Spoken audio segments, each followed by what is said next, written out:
Direct energy attacks sound like something out of a sci-fi movie, but now the Pentagon and Capitol Hill say that they are very real. They come from an unknown energy and an unknown enemy, I should say, and source, and they're leaving members of our intel community with lasting neurological struggles. The first attacks happened in Havana, Cuba in 2016, then in China, in Russia, against our people there, and most recently, way too close to home. A suspected attack not far from the south lawn of the White House. National security correspondent Jennifer Griffin with the very latest on this today from the Pentagon. Hi, Jennifer. Hi, Martha. Well, U.S. officials say there are now 130 suspected victims, mostly CIA operatives and U.S. diplomats being treated for brain injuries, debilitating headaches and vertigo. The targets, they believe, of a directed energy microwave weapon.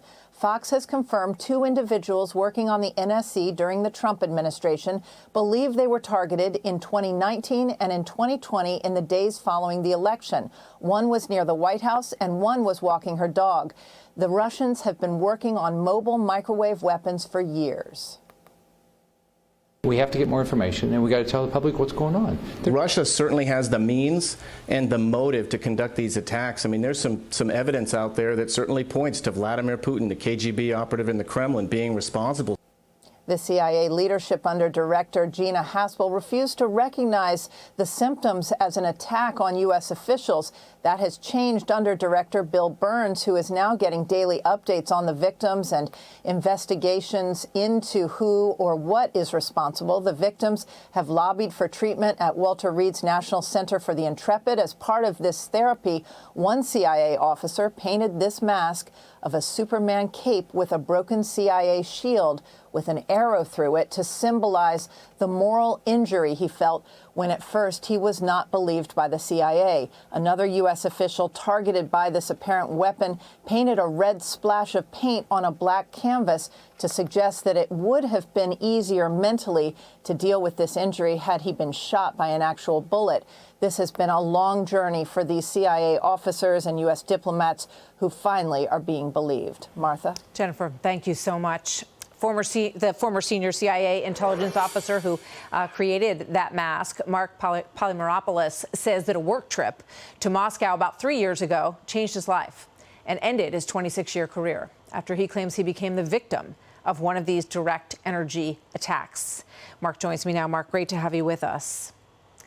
Thank you, Martha. I also want to mention your book that is coming out. It's called Clarity in Crisis: Leadership Lessons from the CIA. So, Mark, when did you first realize that you had been hit with one of these attacks? What was the symptom?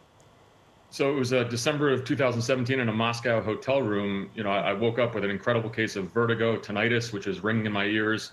I felt like I was going to be sick. You know, I had spent years in war zones in Iraq and Afghanistan. I'd been, you know, in pretty precarious situations, but this was the most, you know, terrifying experience of my life. Did you think did anything in you at that moment think I've been attacked by something that I can't see? So certainly it crossed my mind that something, you know, pretty terrible had happened. And it really became more acute when I returned shortly after the United States and started this 3-year medical journey where I basically had to retire ultimately, where I lost my long distance vision. I couldn't work anymore. I had splitting headaches. And the fact of the matter is, to this day, I've had a splitting migraine headache for 3 years. It's awful. What do you think? It happened to you in Moscow. When you hear that there may be these 2 attacks, which were just confirmed by our reporting from Jennifer Griffin, right near the White House, I mean, what's to stop them from going closer than the perimeter of the White House, Mark? Sure, and I think we should be really concerned, you know, first and foremost, and especially when we hear from, you know, Senator Collins, Senator Rubio, Senator Warner, and others who have said very openly that the attacks are continuing. Even, you know, including this past month overseas to our diplomats and intelligence officers. Now you hear that this has reached our shores. And I'll tell you, you know, in terms of the individuals who have been hit in Washington, you know, they fit the profile and the modus operandi of the attacks abroad. The lasting health issues also appear consistent with what officers abroad were experiencing. So I think it's of really tremendous concern to our national security professionals. So who's doing this, and how do they launch it? You know, where are they driving by?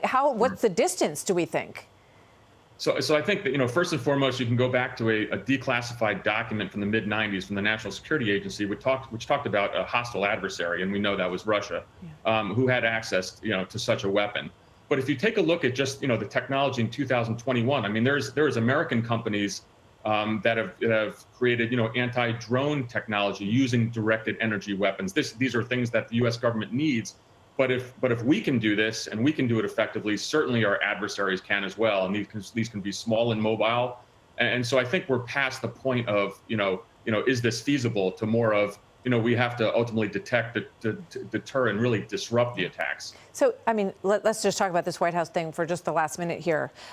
Is this someone driving by in a van with this weapon in the van, potentially?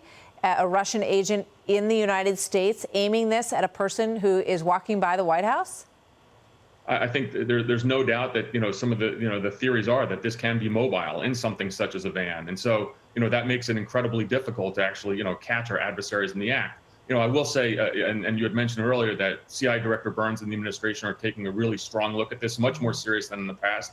So I would expect that ultimately we are going to find out which adversary is behind this. Yeah, I'm glad that the Pentagon and the CIA have become more understanding and aware of this wound is equal to any other wound that anyone who is representing the United States absorbs on the battlefield. So, Mark, thank you so much. We wish you well and good luck with the book, and good to have you here today. Thank you, sir, for your service as well. Thank you.